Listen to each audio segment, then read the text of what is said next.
दोस्तों सबसे पहले देखते हैं कि ये बड़े जहाज और क्रूज बनते कैसे हैं। अगर हम एक बड़े आलीशान जहाज को देखें तो साइज देखकर ही ये समझ में आ जाता है कि इसको बनाने में हजारों वर्कर्स लगते हैं, जो एक जहाज को बनाने में लगभग 2 से 3 साल का टाइम लगाते हैं। इसका वजन भी 1 लाख टन से ज्यादा होता है।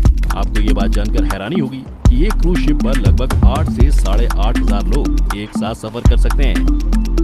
दोस्तों ये तो था बेसिक, अब देखते हैं मेकिंग प्रोसेस।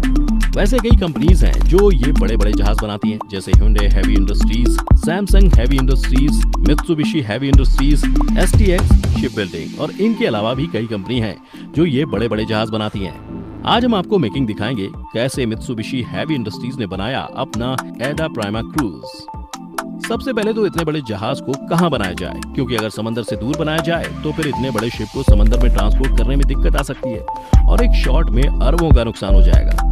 इसलिए मित्सुबिशी ने इसे अपने नागासाकी के शिपयार्ड पर बनाया। समंदर के किनारे पहले जहाज से बड़ा एक स्पेस बनाया गया और फिर उसमें से तमाम पानी को निकाल दिया गया। फिर जमीन पर छोटे छोटे ब्लॉक्स रख दिए जाते हैं और उनके ऊपर तैयार किया जाता है शिप का बेस, जिसके ऊपर खड़ा किया जाता है 8 मंजिल का शानदार जहाज का ये बेस हार्ड स्टील से तैयार किया जाता है। वैसे तो पूरा जहाज ही स्टील का होता है, लेकिन बेस का मटेरियल ऊपर के मटेरियल से थोड़ा हैवी होता है। स्टील मेटल यूज करने की वजह यह भी है कि समंदर के खारे पानी से लोहे या किसी और मटेरियल के खराब और कमजोर होने की संभावना रहती है। और चूंकि बेस पर सब कुछ डिपेंड करता है, तो पहले स्टील की मोटी चादरों से बेस बनाया जाता है और फिर दोबारा उसके ऊपर स्टील रॉड वेल्ड की जाती हैं और फिर उसके ऊपर से स्टील की चादर लगाई जाती है, जिससे बेस फ्लोर या यूं कहें कि नींव तैयार की जाती है। फिर स्टील शीट से ही जहाज की दीवारें बनाई जाती हैं और उसी से फिर कमरे, गैलरी, लॉबी जैसे स्पेस का बेसिक स्ट्रक्चर तैयार किया जाता है। इसी तरह एक एक करके स्टील की चादर और रॉड से शिप के सारे फ्लोर और शिप का पूरा ढांचा तैयार किया जाता है। उसके बाद शुरू होता है जहाज के अंदर का काम। शिप के अंदर स्टील की सीलिंग बनाकर छत तैयार की जाती है। फिर पूरे जहाज के अंदर बिजली की सप्लाई के लिए वायरिंग की जाती है। लकड़ी और शीशे से जहाज के अंदर कमरे तैयार किए जाते हैं। यानी यूं कहें कि बेसिक डिजाइन के बाद काम शुरू होता है जहाज के आलीशान और खूबसूरत बनाने का, जिसके लिए जहाज में वो सब कुछ बनाया जाता है जिसकी आपको जरूरत पड़ सकती है। शिप को बनाने में लग्जरी का भी पूरा ख्याल रखा जाता है और साथ ही शिप के इंजीनियर आपकी सेफ्टी का भी पूरा ख्याल रखते हुए शिप को बनाते हैं। शिप का इंटीरियर इतना खूबसूरत होता है कि हर कोई देखता ही रह जाए। शिप के अंदर शानदार bedroom, bathroom, kitchen, gallery, lobby, pool, gym, casino, hospital, यहाँ तक कि शॉपिंग कॉम्प्लेक्स तक इतने दिलकश होते हैं कि देखने वाला पहली ही नजर में दीवाना हो जाए। कुल मिलाकर एक आलीशान क्रूज में वो हर चीज बनाई जाती है जो आपको किसी खूबसूरत शहर में मिलेगी। तभी तो लोग इन क्रूजों को पानी में चलने वाला आलीशान और खूबसूरत शहर भी बोलते हैं। और जब ये शानदार क्रूज बनकर तैयार हो जाता है तो इसके वेंटिलेशन के लिए शीशे का बड़ा सा जाल तैयार किया जाता है, जो शिप से बाहर तैयार होता है और बाद में उसे बड़ी क्रेनों की मदद से जहाज पर फिट कर दिया जाता है। इसके बाद जहाज में इंजन और ब्रॉन्ज का प्रोपेलर लगाया जाता है। ब्रॉन्ज का प्रोपेलर लगाने की वजह यह है, ब्रॉन्ज एल्यूमिनियम और सिलिकॉन का अलॉय होता है, जो कि खारे पानी में जंग नहीं पकड़ता। ये प्रोपेलर जितनी तेज घूमेगा शिप उतना ही तेज चलेगा, इसीलिए कई बड़े शिप में एक से ज्यादा प्रोपेलर भी लगाए जाते हैं। उसके बाद जहाज की बॉडी पर जंग रोधक केमिकल लगाया जाता है ताकि समंदर के खारे पानी से जहाज को जंग न लगे और फिर इसके ऊपर से जहाज पर प्रॉपर पेंट किया जाता है। उसके बाद जहाज को टेस्टिंग के लिए पानी में उतारा जाता है। टेस्टिंग के बाद जहाज को वापस वहीं पर लाया जाता है और जहाज में जो भी कमी मिलती है उसे ठीक किया जाता है और फिर सारा काम ओके होने के बाद जहाज पर डिजाइन और लोगो बनाया जाता है और इस तरह एक शिप बनकर तैयार हो जाता है। दोस्तों ये तो थे कि शिप कैसे बनता है। अब सवाल ये आता है कि इतने बड़े जहाज को पानी में कैसे उतारते हैं, क्योंकि यहाँ पर एक छोटी सी गलती और ये समझ लो कि भाई कई भैंस पानी में। यहाँ भैंस का मतलब है कई 100 करोड़ रुपए। तो चलिए देखते हैं कि कैसे इन बड़े बड़े जहाजों को पानी में उतारा जाता है। जहाजों को समंदर या नदी में उतारने के लिए फ्लोटिंग आउट टाइप लॉन्चिंग तरीका सबसे आसान और सबसे कम खतरनाक है। जैसा कि हमने आपको शुरू में बताया था कि जहाज को बनाने से पहले समंदर किनारे जहाज से बड़ी जगह को खाली किया जाता है और फिर वहां उसे बनाया जाता है। तो इस तरीके में जहाज के पूरे होने के बाद उस जगह को वापस पानी से भर दिया जाता है और फिर उस पानी को समुद्र के पानी से मिला दिया जाता है। फिर जहाज धीरे धीरे समुद्र में आ जाता है।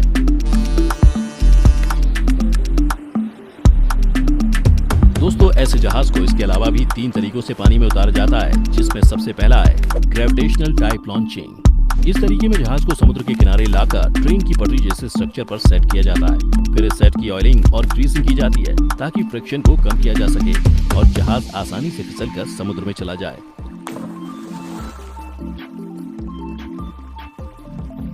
ऑयलिंग के बाद जहाज को सेट पर रखा जाता है और फिर जहाज फिसलते हुए पानी में चला जाता है। इसको ग्रेविटेशनल टाइप लॉन्चिंग इसलिए बोलते हैं क्योंकि यहाँ पर जब जहाज को सेट पर रखा जाता है उसके बाद शिप की लॉन्चिंग का काम ग्रेविटी खुद करती है। हालांकि जब ऑयल और ग्रीस पर फिसलते हुए जहाज पानी में जाता है तो जहाज के साथ अच्छा खासा ऑयल और ग्रीस भी समंदर में चला जाता है, जिससे समुद्र में काफी पॉल्यूशन फैलता है। एयरबैग लॉन्चिंग दोस्तों ये है शिप लॉन्चिंग का सबसे सिंपल तरीका। इसमें सिलेंडर जैसे बड़े बड़े एयरबैग्स पर जहाज को रखा जाता है और उसे पानी में छोड़ दिया जाता है।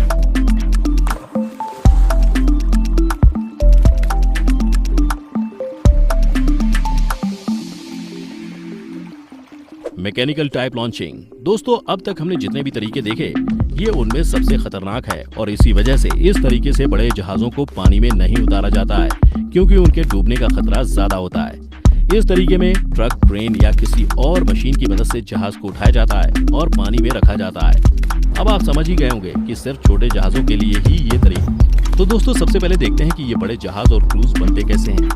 अगर हम एक बड़े आलीशान जहाज को देखें तो साइज देखकर ही ये समझ में आ जाता है कि इसको बनाने में हजारों वर्कर्स लगते हैं, जो एक जहाज को बनाने में लगभग 2 से 3 साल का टाइम लगाते हैं। इसका वजन भी 1 लाख टन से ज्यादा होता है। आपको ये बात जानकर हैरानी होगी कि एक क्रूज शिप पर लगभग 8 से 8,500 लोग एक साथ सफर कर सकते हैं। दोस्तों ये तो था बेसिक, अब देखते हैं मेकिंग प्रोसेस।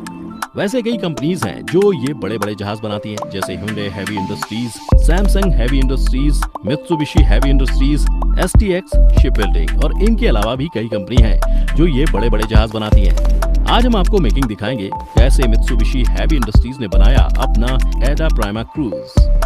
सबसे पहले तो इतने बड़े जहाज को कहाँ बनाया जाए, क्योंकि अगर समंदर से दूर बनाया जाए तो फिर इतने बड़े शिप को समंदर में ट्रांसपोर्ट करने में दिक्कत आ सकती है और एक शॉट में अरबों का नुकसान हो जाएगा। इसलिए मित्सुबिशी ने इसे अपने नागासाकी के शिपयार्ड पर बनाया। समंदर के किनारे पहले जहाज से बड़ा एक स्पेस बनाया गया और फिर उसमें से तमाम पानी को निकाल दिया गया। फिर जमीन पर छोटे छोटे ब्लॉक्स रख दिए जाते हैं और उनके ऊपर तैयार किया जाता है शिप का बेस, जिसके ऊपर खड़ा किया जाता है 8 मंजिल का शानदार जहाज। जहाज का ये बेस हार्ड स्टील से तैयार किया जाता है। वैसे तो पूरा जहाज ही स्टील का होता है, लेकिन बेस का मटेरियल ऊपर के मटेरियल से थोड़ा हैवी होता है। स्टील मेटल यूज करने की वजह ये भी है कि समंदर के खारे पानी से लोहे या किसी और मटेरियल के खराब और कमजोर होने की संभावना रहती है।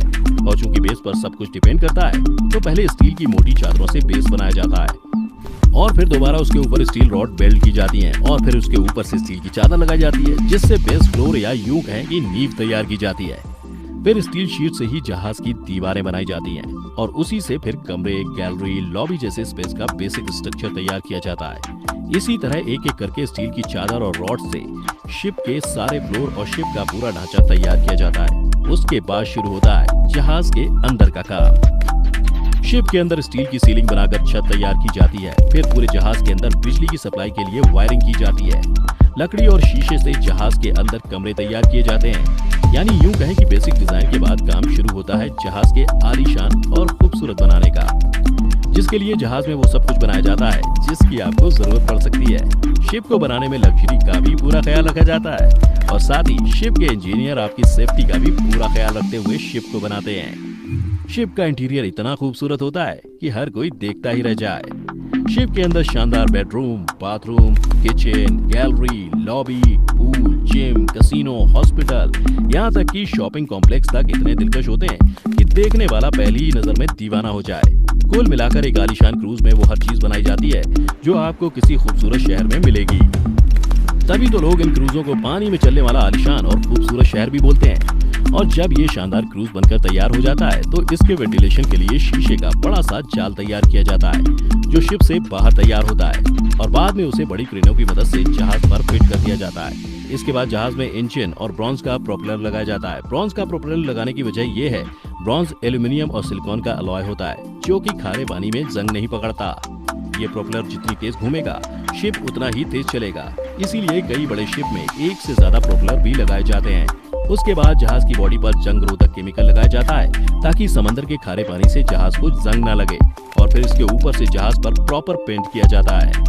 उसके बाद जहाज को टेस्टिंग के लिए पानी में उतारा जाता है। टेस्टिंग के बाद जहाज को वापस वहीं पर लाया जाता है और जहाज में जो भी कमी मिलती है उसे ठीक किया जाता है, और फिर सारा काम ओके होने के बाद जहाज पर डिजाइन और लोगो बनाया जाता है, और इस तरह एक शिप बनकर तैयार हो जाता है। दोस्तों, ये तो थे कि शिप कैसे बनता है। अब सवाल ये आता है कि इतने बड़े जहाज को पानी में कैसे उतारते हैं, क्योंकि यहाँ पर एक छोटी सी गलती और ये समझ लो कि भाई कई भैंस पानी में। यहाँ भैंस का मतलब है कई 100 करोड़ रुपए।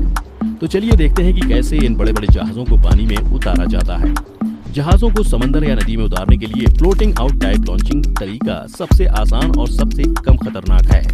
जैसा कि हमने आपको शुरू में बताया था कि जहाज को बनाने से पहले समंदर किनारे जहाज से बड़ी जगह को खाली किया जाता है और फिर वहां उसे बनाया जाता है। तो इस तरीके में जहाज के पूरे होने के बाद उस जगह को वापस पानी से भर दिया जाता है और फिर उस पानी को समुद्र के पानी से मिला दिया जाता है। फिर जहाज धीरे धीरे समुद्र में आ जाता है।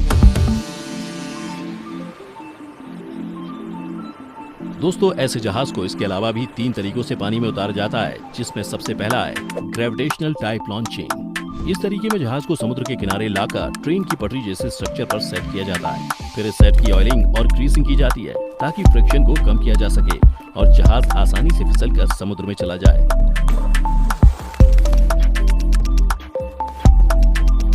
ऑयलिंग के बाद जहाज को सेट पर रखा जाता है और फिर जहाज फिसलते हुए पानी में चला जाता है।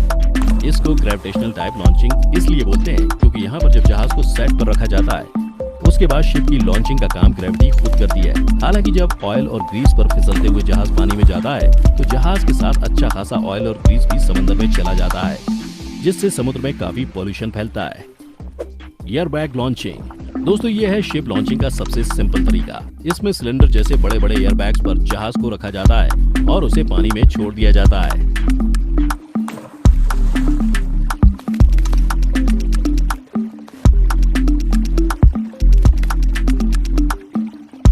Mechanical type launching. दोस्तों, अब तक हमने जितने भी तरीके देखे ये उनमें सबसे खतरनाक है और इसी वजह से इस तरीके से बड़े जहाजों को पानी में नहीं उतारा जाता है, क्योंकि उनके डूबने का खतरा ज्यादा होता है। इस तरीके में ट्रक, ट्रेन या किसी और मशीन की मदद से जहाज को उठाया जाता है और पानी में रखा जाता है। अब आप समझ ही गए होंगे कि सिर्फ छोटे जहाजों के लिए ही ये तरीका कारगर है। तो दोस्तों, अब आप समझ ही गए होंगे कि बड़े बड़े जहाज बनते कैसे हैं और बनने के बाद पानी में कैसे उतरते हैं। तो हमें कमेंट करके बताएं कि आपके हिसाब से कौन सा तरीका सबसे ज्यादा इफेक्टिव है।